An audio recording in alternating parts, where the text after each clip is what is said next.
Hello everyone and welcome to another BattleTech tactics guide. This guide probably talks about the most important skill in BattleTech, and that is LOS control, or line of sight control. Is the most important tactical skill that you can have in the game, or is the thing that you can most take advantage of to win fights in a really lopsided way. Now, a lot of the advice on this is not... I don't feel like it's the kind of topic that's explained very easily. So, I've put together here some SRM infantry, which is the only time that you're ever going to see SRM infantry and BattleTech BattleTech game brought together. And for the purposes of this explanation, each SRM infantry guy has got 32 hit points. And SRMs do 8 damage, as is with the BattleTech game rules. Obviously, in the tabletop, they're completely different.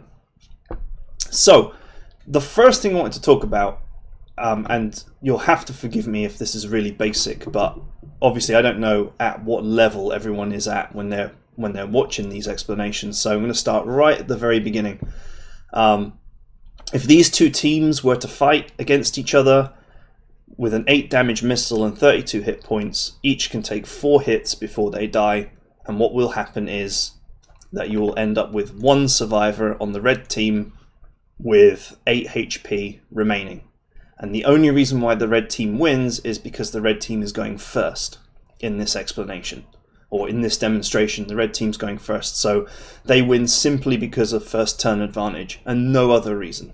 So that's how the battle plays out without any tactics or strategy whatsoever. So the first thing is focus fire. Focus fire is often confused with LOS control, but the two are not related.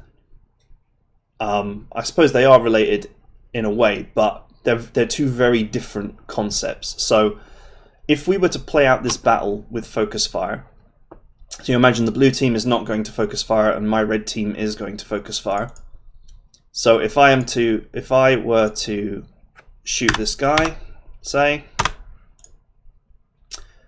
with all of my team, so that means I'm going to hit him 4 times for 8 each, and you'll see that that will result in his death, so I'll just kill him by doing -16.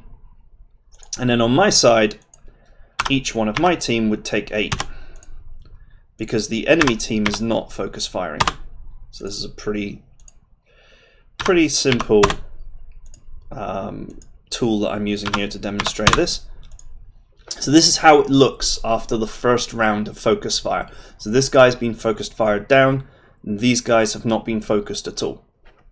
Now I have taken off 4 points here because I'm presuming that as this guy took damage, blue team was smart enough to actually fire his shot before he got focused down. But, you know, potentially we could have taken only 3 hits here. And then if you repeat the process, of course, we still have 4 people alive, so we get our 4 shots, so this guy would be killed as well.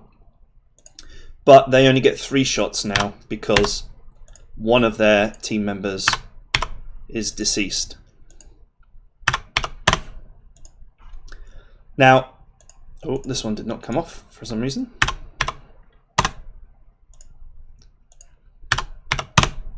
So you can see that after 2 rounds, the enemy team has already lost 2 members due to focus fire. And we haven't, as of yet, lost anybody. And of course the process repeats. So as you can see here, our team is down to these 2 guys being injured and this guy would be eliminated. And you can quite clearly see here that the focus fire strategy has dramatically changed how much damage we inflict to the enemy team compared to how much damage that we receive. In fact, in this example, we lose only the 1 person, and it may... There are ways of sort of fudging the math here, but generally speaking, this is the result you get with focus fire. So this is a big difference between being left with one guy in this kind of condition and 3 dead guys, and being left with 3 guys alive and 1 dead guy, one of which is only lightly damaged, one which is moderately damaged, one which is heavily damaged. Okay, so it seems simple enough. So that's focus fire. I just wanted to go over these real basics quickly because I can't really presume that everybody understands all the terminology, and focus fire and LOS control is something that I see confused a lot. So I just want to really clarify. Focus fire is very powerful and it's something that you should do. LOS control is something different. And LOS control leads to you focus firing. But it's not a focus fire, if that makes sense to you. So anyway, this is what I mean by this is a hard topic to explain. Anyway, I've prepared a mountain. So here's one that I prepared earlier, as it were. So, in this situation, we're going to just say that this center piece here is an LOS blocker. Ignoring this bit, this is just a bit of flat terrain. And ignoring this bit, this is all flat terrain as well.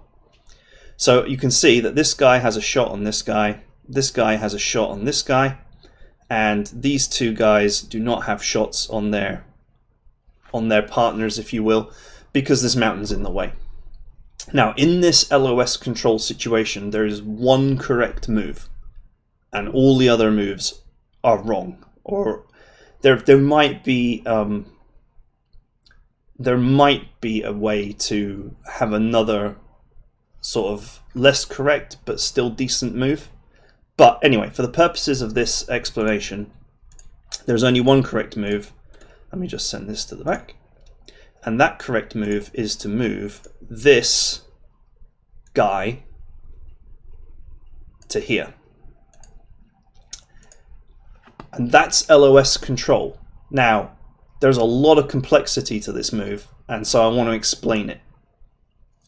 So we know that only 2 people can attack, because these are the only 2 people that can see somebody. These guys are in a state of being LOS blocked, so their line of sight is blocked and they can't see anybody. This is not a good angle to hit this guy. This is not a good angle to hit this guy. These guys are completely LOS blocked. Now you'll note that due to the way that this terrain is shaped, this guy is not LOS blocked. This is actually a shot. And potentially this is a shot as well. But conversely, on the other side, these are not shots on anybody but this guy. This one is potentially a shot on this one. Now, terrain is always going to be weird to look at, and you're just going to have to kind of guess in your head as to whether the terrain supports LOS blocking or not. But in this example, I'm just sort of saying that this is the blocker area, and this is more of a flat zone. So this move in here is the only one, because we get the first move, that prevents all 3 of these guys from firing, leaving only this guy, and he can only fire once, and he can pick anybody, but obviously he only gets the 1 shot per round. And the whole idea behind LOS control is you want all 4 of your mechs to be able to see 1 guy, and you want to deny the enemy the ability to see you with all but 1 unit. And in this is the situation that we've created here. These 4 guys can all see 1 guy of the enemy, and only 1 guy of the enemy can see the 4 of us. Now, if your LOS control is perfect, it is potentially possible to sort of have the enemy waste their turn and then close in on that enemy and eliminate them. But that's difficult to do. So I would just try and follow the rule that the whole point of LOS control or LOS blocking is you want all 4 of your guys to be able to see 1 enemy. And you want only 1 enemy to be able to see all 4 of your guys. So in this situation, of course, since we moved this guy first, he would get his shot, and his shot would be on this guy for -8. These 3 would follow up for their shots, which would remove the last 24 hit points, killing him, and we would potentially take 1 hit on any of these targets here. So, for the sake of argument, on this guy.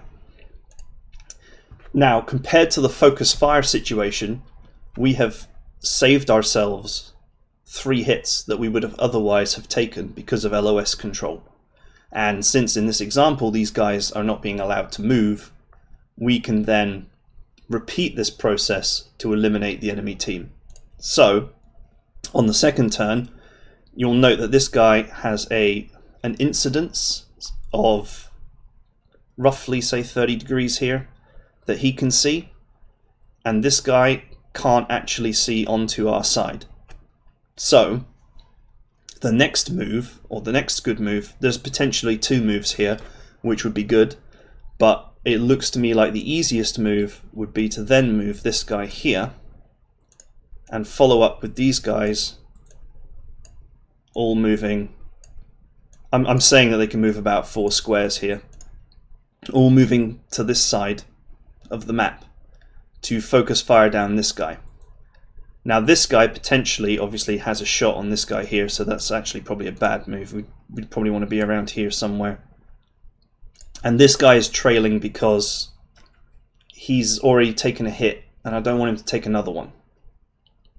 So in this position here, the 3 guys can take a shot on this guy. Potentially this guy could take a shot on this guy, but let's just say the 3 can shoot him. So 3 hits is minus 24. He potentially gets 1 shot on any of these 3 targets. Let's say the front one. And that's the end of our turn. But next turn, of course, we go first, because we always go first. So our first shot is going to eliminate this target before he gets to fire. So say this guy shoots this guy for minus 8. Okay, so he's done. And now we can move these 3 in order. So this one, then this one, then this one. We bring them up to take this guy out. And if you see here, his vision is actually pretty good here. So you would probably actually want to put them sort of like this, so that you've got this diagonal shot on this guy, but this guy's not got a shot. Pretty awkward from this terrain from this side, but you could pull it off. And you repeat the process. So then after this turn, we would eliminate this guy with all 4 of our guys. We might take 1 or 2 hits from the enemy here, so let's put those in. Let's put 2 hits in to be favorable to the blue team. And then obviously on the final turn, we can just sweep in round the corner to eliminate the last guy. And he would obviously get 1 shot off. We'll say that he shoots this guy because he's the weakest. And that's the end result of our LOS controlled battle. All of our guys are alive. Far less damage taken than in the focus fire situation. But LOS control does lead to focus firing, because you are positioning your guys in such a way that they naturally focus fire one target. But your primary consideration is not your damage output, it is to continue to place the enemy mechs or enemy team in a position where they have no shot. So you're wasting their turns. And that is LOS control in a nutshell, and that's how in BattleTech you can win incredibly lopsided fights, to the point of you can win an entire match without even taking a single hit if you get it just right. And so on that note, I have actually got a video of a fight from one of my BattleTech campaigns, from the CCC campaign in fact, which is basically more or less a base game fight, because I'm not using any special mechs in particular or any special weapons in that fight. So after this point, I'm just going to show the raw footage of that fight, and I do talk quite a bit about LOS control and the terrain during that fight. And the enemy team is not particularly dangerous, although I don't particularly have great mechs either. I think I'm using a few mediums. In that fight, I don't take a single point of damage, and the reason why is because I'm using LOS control to prevent the enemy from getting any turns. So even though there are 6 enemies, I can just surgically remove them all, one after the other, without them ever getting to fire back. Now, LRMs fudge the math a little bit, but I generally think that indirect LRMs are not that painful anymore. And so it's something that you can more or less ignore. If you have an enemy mech LRMing you, I wouldn't consider it in part of your engagement. Continue to LOS control the enemy and eliminate them one by one, while just tanking or effectively ignoring the incoming LRM damage until such time as, you know, you can get the angle to eliminate that guy. Don't rush in and give up your LOS control just to eliminate the LRM pest that's constantly bombarding you. Anyway, I hope you enjoyed the game. I hope the explanation was solid, and I know it'd be a little bit too basic for some people, but I just wanted to cover what happens when you have no strategy at all, what happens when you focus fire, and what happens when you LOS control. Because I think the staggering difference in result is not always quite appreciated. And I hope you enjoy the demonstration game that follows after this, and I hope it helps somebody. And I'll see you guys in the comments, most likely. I think I just stepped in some... shit. So this is Letter of Marque, which, as we all know, is a mission where usually the enemy is awaiting orders, a little bit higher in rank, but usually much lower in health.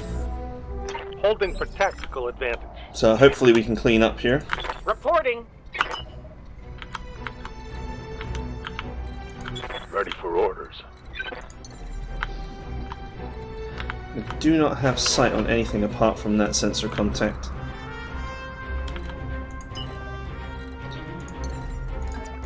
Lifting off.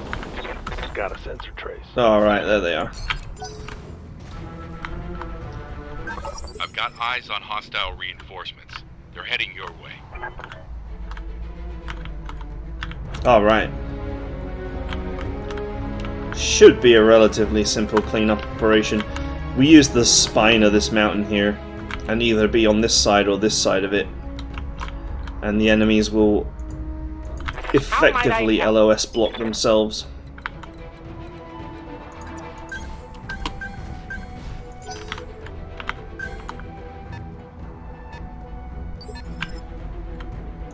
Ready to get it on.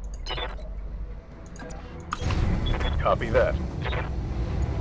I'm guessing we want to be on this side. There's a couple of vehicles on this side, we can pick them off. Yes, Command.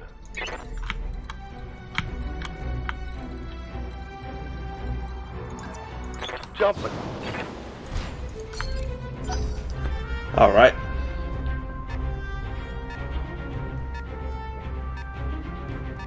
Definitely 8 enemies. Actually, to be fair, there could be 7. 6 seems unlikely. I think there's another one somewhere. So we got the battle mechs on this side and the vehicles on this side. Let's if we engage the battle mechs, the vehicles will actually take ages to get over the hill, but the vehicles are easier to get rid of. What's up, boss? And if they're LRM capable, they'll just constantly shoot at us. Holding. Okay. Commander.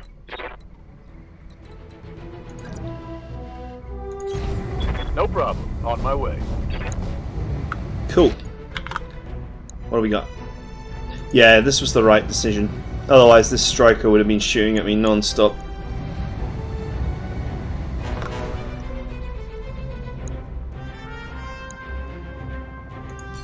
Let's go with this. Acknowledged. Nice. Oh, I forgot to. Enemy vehicle destroyed. I forgot to. Oh, I didn't. I misclicked the LRM launcher. I was gonna LRM that one, but never mind. You have orders? Not a big deal. Yes, Commander. Get 2 easy pickoffs here by LOS blocking using the spine of the mountain. Target acquired and locked in. Boom. That's a kill. By the spine of the mountain, by the way, it's like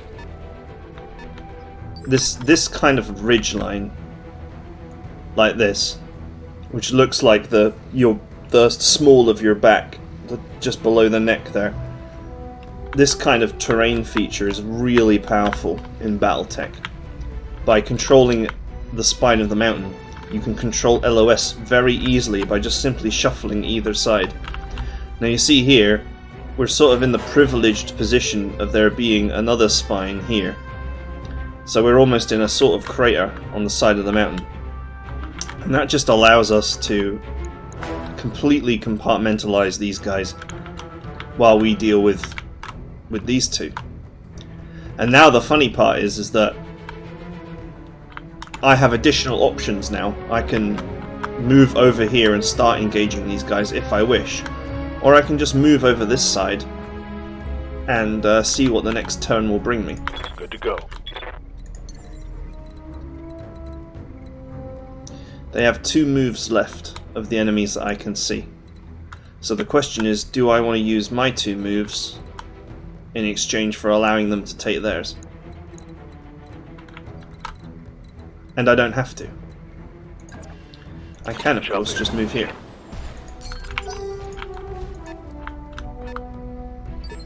Okay, that tank's on the run.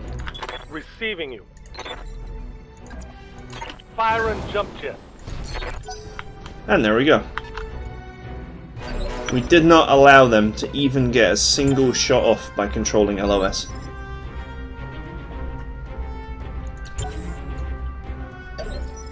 And it honestly doesn't matter that the enemy's reserving, and thus won't let me get a double turn on them. I mean, it does matter. If they weren't reserving, I could double turn them into dust, to be fair. But even if they are reserving, I'm still controlling the LOS. Yes, Commander. Of course. So I can keep my mechs braced and with full evasion.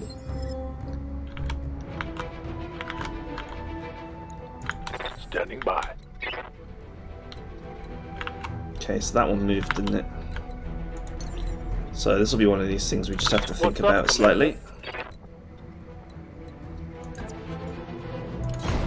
I get you. On the move.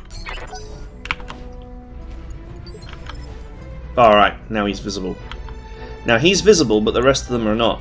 And the rest of them might not have shots. They might have blocked LOS. And it's because of the angle that a spine gives you. Effectively, you're just peeking over cover. If I sort of adopt this position. In fact, you'd almost say that you couldn't see him, but there is this mech, I believe, is the one that can see him, most likely.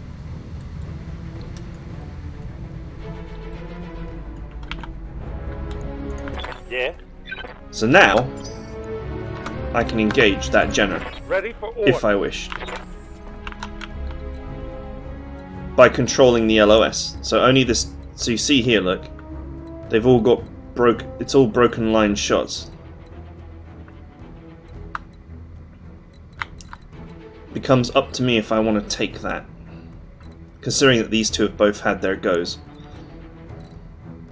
I could also move here and basically snipe the vehicle, knowing that the vehicle has not taken its turn, and thus possibly cause it to lose its turn completely, because obviously if it's destroyed it can't take its go.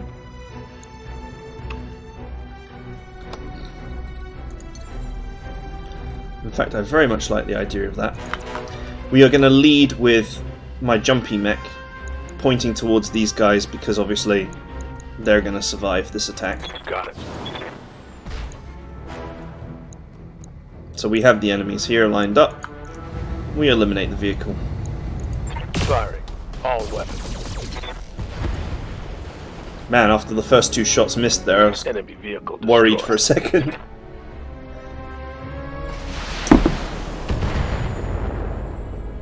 And we took no damage. He missed. But he did fire. Yeah. What can I do you for? Now our Irby can just move up. Take the shot.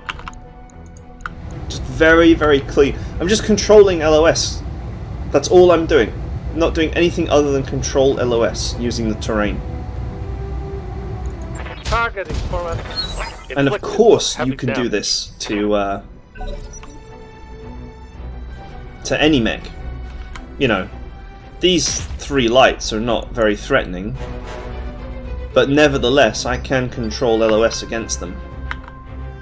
Against, you know, this could be 3 Atlases.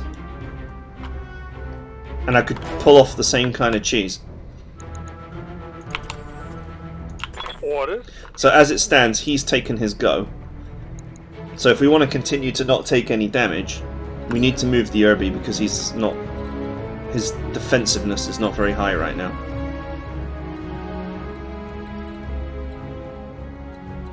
See, here seems ideal. Although I can get 5 jump tokens. 4 if I take the tactically advantageous high ground. 5 if I back up a little bit, but I don't have quite as clean of a shot.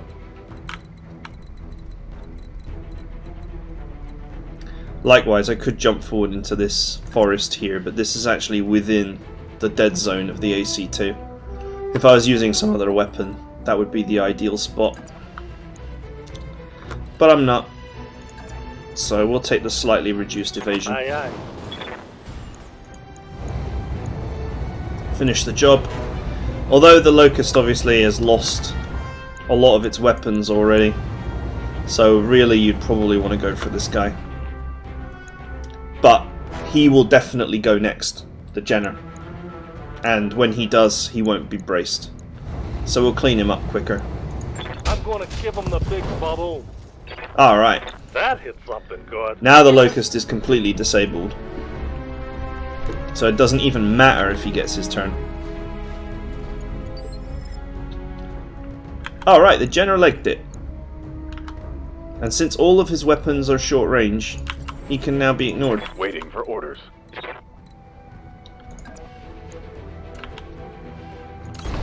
Confirmed. We'll use a multi-shot here. Use our LRMs to reduce the Panther's evasion. We can just medium laser the Locust out of existence. Affirmative.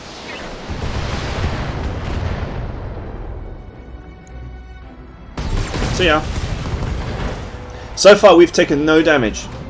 By pure exploitation of the LOS system. We have not taken any damage whatsoever. Not even a single point.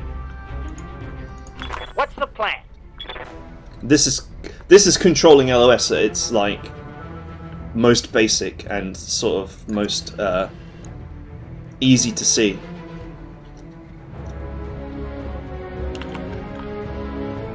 Get a nice clean shot on him here.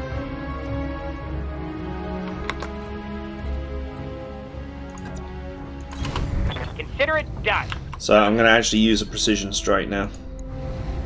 And this is simply to try and kill this guy. I have a good feeling about this. Ooh, very nearly. Plus we pushed him down the turn order. So now the Blackjack can finish the job. Orders. And you know, once again, the Jenner's all short range weapons, so he's going to have to come back if he wants to fight back.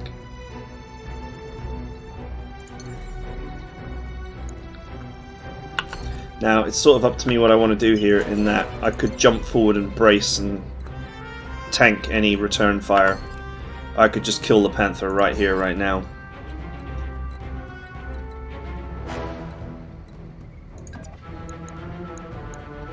Do you know what? That's not actually that Location bad. confirmed. Let's see how you like it. Oof! Damn, let's do this. Hostile. Now it's just the Jenner. Actually on course for a perfect game here. Yeah, that missed as well. We have not taken any damage whatsoever. Right here. I guess we can just stand still and blast him now. Here you go, moron. No need to do anything fancy. Critical hit, Commander. Receiving you.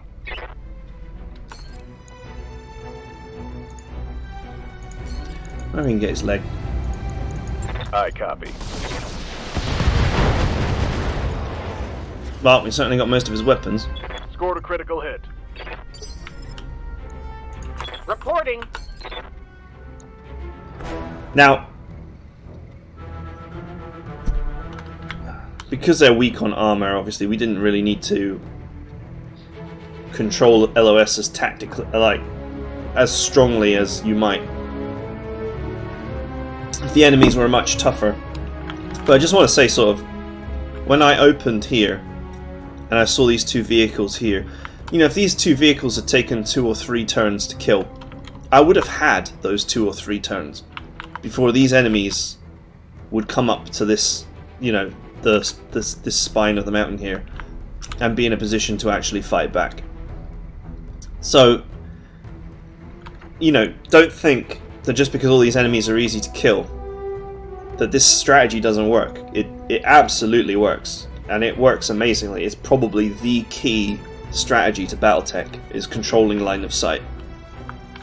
And even if, you know, there had been like an Atlas here, let's say that the enemy on this side had been like 2 Atlases and the enemy on this side had been 2 PPC carriers, I would have had 2 or 3 turns to take the PPC carriers down.